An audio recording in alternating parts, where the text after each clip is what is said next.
ইরানের অভিযান এখনও শেষ হয়নি।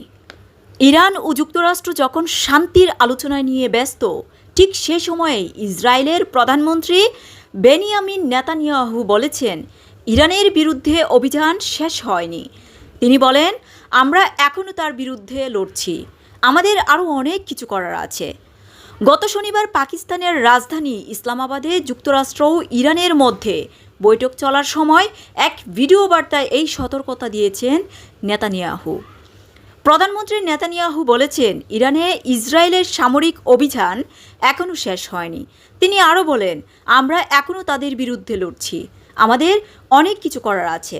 নেতানিয়াহু স্পষ্টভাবে বলেন যে এ পর্যন্ত যা যা অর্জন হয়েছে তা ঐতিহাসিক। এই ভিডিও বার্তায় তিনি ইরানের সামরিক অভিযান ও দেশটির সর্বোচ্চ নেতা খামেনিকে হত্যা করার ব্যাখ্যাও করেছেন। নেতানিয়াহুর দাবি, ইরান খুব দ্রুত পারমাণবিক অস্ত্র তৈরির সক্ষমতার কাছাকাছি পৌঁছে গিয়েছিল। তার ভাষায়, আমরা ইরানের সামরিক অভিযান শুরু করেছি কারণ তারা পারমাণবিক অস্ত্র তৈরির দ্বার প্রান্তে ছিল। এবার এই সক্ষমতা অর্জন করলে তারা প্রতিদিন শত শত পারমাণবিক অস্ত্র তৈরি করতে পারত, যা আমাদের অস্তিত্বের জন্য সরাসরি হুমকি হয়ে দাঁড়াতো। গত 28 ফেব্রুয়ারি থেকে যুক্তরাষ্ট্র, ইসরায়েল ও ইরানের মধ্যে পাল্টাপাল্টি যুদ্ধে জড়িয়ে পড়ে।